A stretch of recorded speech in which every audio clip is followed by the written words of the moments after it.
Bom, gente, hoje nós vamos tratar da vulnerabilidade e dos direitos fundamentais dos consumidores.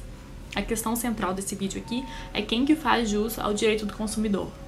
Bom, em primeiro lugar, é importante que vocês saibam que a proteção ao consumidor ela é tutelada pela própria Constituição, desde 1988. Está lá no artigo 5º, inciso 17.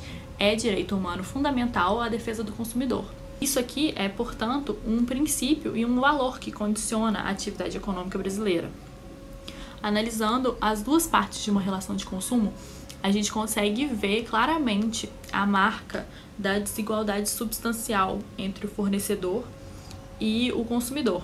Isso aqui atrai a intervenção do Estado, que parte, em defesa do consumidor, para tentar conter ou suavizar essa vulnerabilidade em face daquele que detém um bem ou um serviço do qual você necessita. Vamos aqui considerar todos os bens que compõem uma relação de consumo: o fornecedor, o produtor ou serviço e o consumidor. E não é só serviço remunerado. O Código de Defesa do Consumidor, ele também protege o consumidor dos bens imateriais e de serviços não remunerados. Outra distinção essencial que a gente precisa fazer é a de que o Código de Defesa do Consumidor ele não reduz a figura do consumidor àquele que adquire ou utiliza um produto ou serviço como destinatário final. A defesa do consumidor ela existe também para qualquer vítima de prática comercial abusiva, para qualquer vítima de ilícito, mesmo que não haja um contrato, e uma vítima também de um contrato de adesão. Ela tem essa proteção no Código de Defesa do Consumidor. Essa definição aqui do que é de fato um consumidor, ela é marcada pelo embate entre duas vertentes, a teoria finalista e a maximalista. Pela teoria maximalista, o consumidor ele é o destinatário fático do produto ou serviço consumido.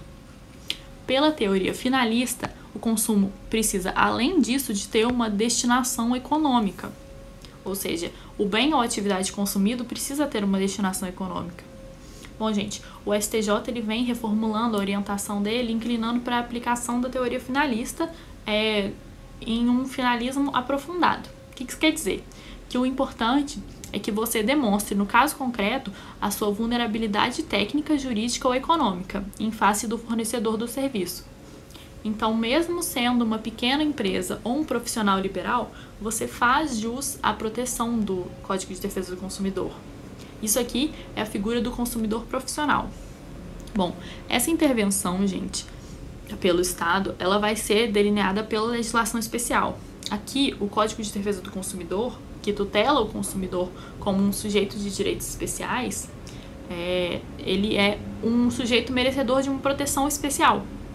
Antes de eu sair falando isso aqui, vamos passar um pouquinho no contexto histórico.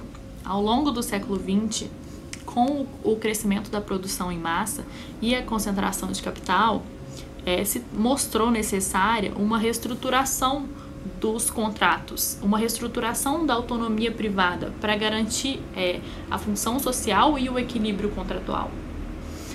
Isso aqui é uma contrapartida ao liberalismo. Bom, enquanto o homem for homem, vai ser necessário a gente ter certas garantias que não podem ser afastadas pelas partes. Imagina você deixar um peixe negociar com um gato livremente. Ou então uma pessoa que está morrendo de fome. Ela vai aceitar qualquer coisa que você quiser propor para poder ter um prato de comida na mão. E a tendência é que cada vez mais você propõe uma coisa mais absurda em seu benefício. Os âmbitos não regulamentados, eles sempre começam como mil maravilhas, É o seu cartão Nubank, que tem taxas menores que um cartão regulado. Até todos os cartões serem Nubank e aí tá todo mundo fudido, porque não vai ter mais a comparação e a base e o amparo, A base de amparo dos serviços regulados.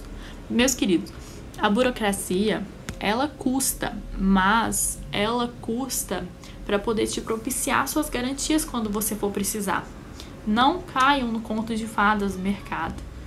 Todo ciclo é a mesma coisa. Você vai sair do colo do diabo que você conhece e pular no colo do diabo que você não conhece. O Estado, nesse contexto, ele deixa de ser apenas um garantidor das regras do jogo para atuar ativamente nos domínios econômico e social. O Estado aqui, ele passa a garantir os direitos básicos do cidadão, que são os direitos de segunda geração. Ele passa a garantir os direitos daqueles que são economicamente mais fracos. Ele traz disposições definitivas das quais o consumidor não pode abrir mão, mesmo que ele queira. Isso tudo é decorrência e necessidade dessa nova espécie de sociedade que surgiu, a sociedade de consumo, industrializada, com acesso à informação. Aqui nasce essa nova visão do contrato como um instrumento de realização de direitos fundamentais nas relações entre particulares. O Estado, ele vai meter o bedelho nas relações privadas, sim, não só mais nas relações entre particulares e o que é público. O Estado, ele vai fazer isso porque você sozinho, você é um nada quando você vai negociar com quem detém o capital. Você não tem uma cartinha sequer na sua manga. Vamos pegar emprestado aqui uma conversa do direito constitucional para ficar bem claro do que eu estou falando. Bom, numa situação de defesa de um direito fundamental, esse direito, com a sua garantia pelo Estado, ele tem validade em dois sentidos, a validade vertical e a validade horizontal. A eficácia horizontal, ela é a validade do meu direito como indivíduo contra o seu direito também como indivíduo. E a validade vertical é a eficácia do meu direito como indivíduo contra o Estado. Bom, gente, o poder privado, ele também ameaça os direitos fundamentais dos indivíduos. E para combater a exploração e a opressão do homem pelo homem, não teria sentido você rejeitar uma eficácia horizontal direta dos direitos fundamentais em nome de uma proteção de autonomia privada. Vamos debater aqui então desses direitos fundamentais todos que você tem dentro de um contrato. São 3 entendimentos dos quais nós vamos tratar. A primeira é a teoria da eficácia imediata dos direitos fundamentais. O fundamento dessa teoria é que o Estado ele deixa de ser o exclusivo adversário dos direitos fundamentais e passa a defender o princípio da igualdade entre as duas partes. Assim, os direitos fundamentais eles seriam aplicados de maneira direta e imediata nas relações entre particulares em 3 níveis: forte, intermediário ou fraco. Então, os direitos fundamentais eles se aplicariam diretamente às relações estabelecidas entre particulares, de forma ampla e restrita, não precisando de modulação pelo Estado.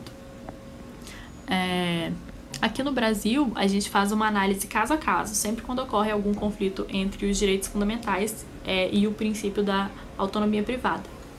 Bom, na segunda teoria, a teoria da eficácia imediata, é pregada a necessidade de uma intervenção por parte do legislador ou do judiciário para permitir que normas fundamentais ingressem no direito privado sem aniquilar a autonomia privada das partes. Aqui, eu sou titular de direito contra o Estado, você é titular de direito contra o Estado e a gente precisaria, então, enfiar o Estado dentro da situação para conseguir resolver. Na última teoria, a teoria dos deveres de proteção, eu não vou nem tentar falar o nome dessa teoria em alemão, é imposto ao Estado não só a obrigação de proteger os titulares de direitos fundamentais de lesões e ameaças por terceiro, mas também de abster-se, ele mesmo, da violação dos direitos fundamentais. Ou seja, é do poder público o dever de proteção ao cidadão por qualquer infração aos seus direitos, e também por particulares, e também por proteção de qualquer infração dos seus direitos pelo próprio Estado. Os direitos fundamentais, aqui, eles geram um dever de proteção. Então, a gente pegaria aquelas linhas horizontais e verticais e transformaria elas numa forma geométrica, o triângulo. O Código de Defesa do Consumidor, ele nasce do dever constitucional de proteção do direito dos consumidores pela Constituição.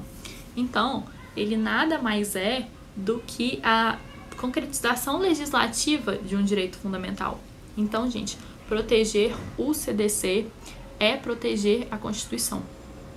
Vamos falar aqui, por fim, de 3 graus de eficácia dos direitos fundamentais para quando um conflito não encontra solução direta e precisa de ir para os tribunais. O judiciário, ele vai, em primeiro lugar, utilizar do artigo 5º da Constituição para preencher e dar mais clareza às normas de direito privado quando há alguma lacuna.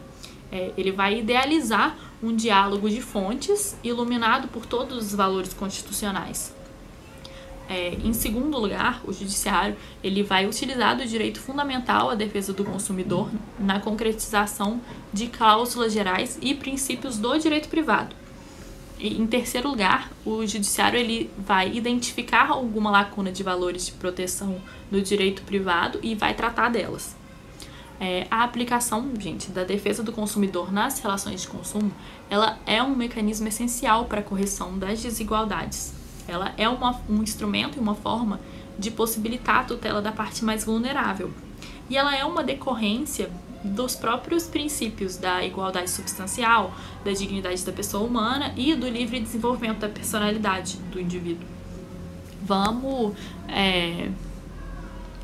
deixar claro aqui que a gente não vai escolher um desses 3 modelos que apresenta o Alex. Ele vai falar de essa modulação dos três modelos, né? Bom, pela teoria integradora, no primeiro nível dos deveres do Estado se aplicaria a teoria do efeito imediato perante terceiros. No segundo nível, que é o nível dos direitos frente ao Estado, se aplicaria a teoria dos deveres de proteção. E no terceiro nível, que é o nível da relação entre sujeitos privados, se aplicaria a teoria da eficácia imediata. É fazer um balanço entre essas vertentes, uma vez que é função do contrato de consumo a realização dos direitos fundamentais do consumidor. Então, esse contrato ele é o ponto de encontro de direitos fundamentais. Muito bom falar o título do texto aqui no fim. Bom, com isso eu concluo.